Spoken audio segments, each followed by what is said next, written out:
Today we're going to show you the conversion kit that we have built. We're going to walk you step by step on how to remove the old burr from the KitchenAid Proline Grinder and replace it with the new Mazzer burr. So first what we'll do is remove the front cover, unscrewing the two sides. Going to take that out, and here's the internal part exposed. I'm going to go ahead and take out, remove the two screws in here.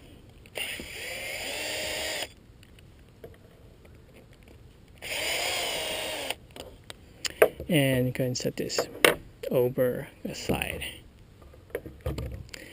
Alright, so let's take a look at the parts that we've built for you that's included in the kit. The kit has four basically metal plate that's going to be provided to you in the kit. There's the outer ring, the front plate, the back plate, and the guiding template. And then the screws are all provided, all stainless steel screws. The drills, the tap, and the Allen wrench are also provided. So you really don't need to buy anything else. Everything in the kit is included. And the best part about it is they're all American made, all the way down to the screws, the metal, the tap, the drills, and the Allen wrench. They're all from American companies, so we certainly support made in the USA. Now, the first piece that I'm going to show you, and it's very easy to do, is simply take this first plate that we have. We built this so that it fits perfectly behind the new Mazzer burr. And once you put it in there, you can also see that it fits perfectly inside as well. So there's no free play once you put it in. And we want to make sure the burr that you install are going to be perfectly aligned vertically and horizontally. So we're not going to get any misalignment where it's like this, when one's up and the other one's lower, or a little gap in between where there's a little separations. You're going to get a very inconsistent coffee grounds out of this. All right, let's go and put this in there first. Now, I'm gonna get one of my screws ready. Go ahead and put this plate in here. Align it to the hole that are existing, and just tighten the screws in there. We don't need to drill anything or modify the body at all for this kit, which is the really nice part about it. I want to make it as simple as possible for you guys to do this at home. Next, we're just going to take this and replace my screwdriver with the Allen bit. Go ahead and put it in here.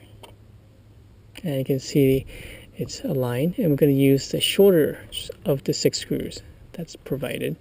The shorter one is going to go for the burr that's attached to the main body of the grinder.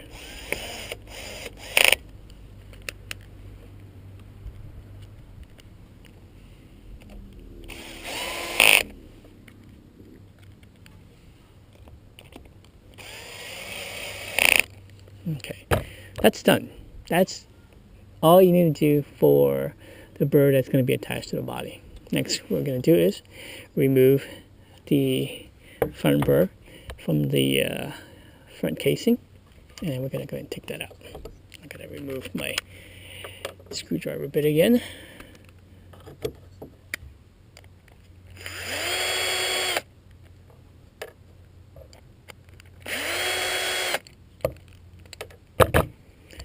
Take that out, keep the screws because you're going to need it. Now this is a guiding template. There's lots of holes on it. It looks very confusing. But I'm going to explain to you how that's going to work. Okay. Okay. All right, the screws that you just took out, put them back.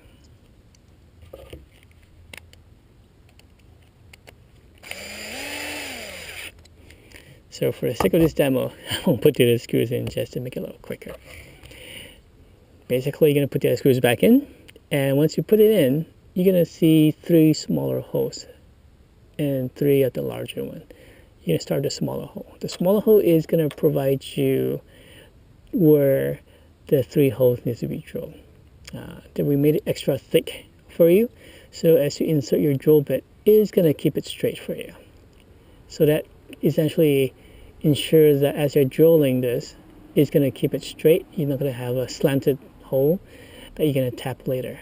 You want to make sure everything is nice and straight for you. There you go. Now once all 3 holes are drilled, you go ahead and remove the screws, take the guiding template out. You go and take it out. Here's the tricky part you want to pay attention to. Take this out, flip it once vertically and one more horizontally, and put them right back the same spot where you took it out from. Now, imagine that you have 2 screws placed back in, and now you have 3 of the larger holes aligned to the 3 of the smaller holes that you just drilled. What you're going to do now is use the tab that's provided to you. Use this tab and tap this hole, the 3 holes that you just drilled. Again, the template is going to help ensure that the tap that you're going to be doing is going to be straight. You're not going to have a slanted screws once you're done with this. Now after that's all done, unscrew, take it out. You can discard this plate if you want. There's really no more use for it. It's the whole purpose of this plate is to help ensure that the screws and the drills is going to be precisely where the hole should be, and they're kept straight. Now the next piece that's going to be provided to you is the backing plate. So what this do is it fits nicely along this middle here. Basically it fills the gap.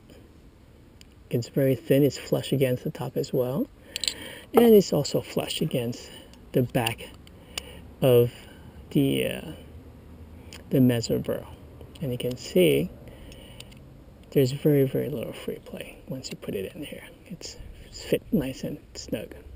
Okay, go ahead and take this and align it to the 3 holes that you just drilled and tap. Now you can see it's all perfectly aligned. What you're going to do now is take the stainless steel screws that are provided to you. Okay, I'm going to go ahead and change my screwdriver bit from Phillips to Allen, and we're going to go ahead and put the 3 screws in. It's very, very, very quick and simple. Okay, that's one. It's a little tight.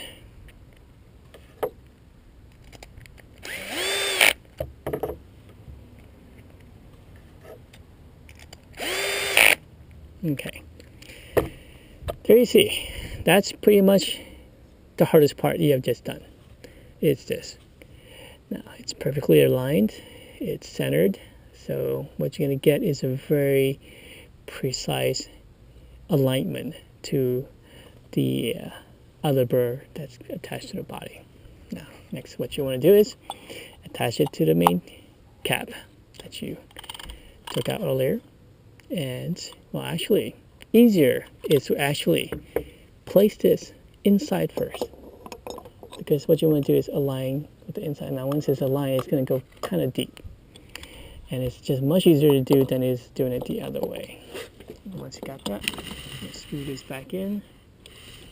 Actually, there's one more piece I forgot to show you. Okay, take this out.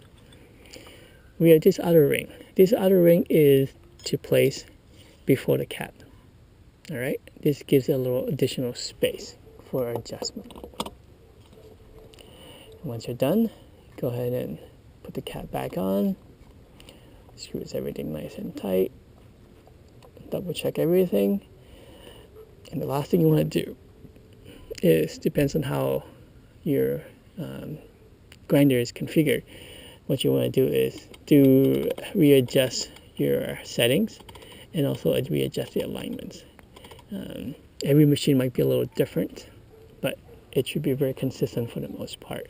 So as you're turning this, if you have already modified yours before, as you turn this, you will start getting a lot of pushback as you're turning it forward, because what happens is you're pushing the other burr forward, and once you can't go any further, you're going to have a hard time turning this.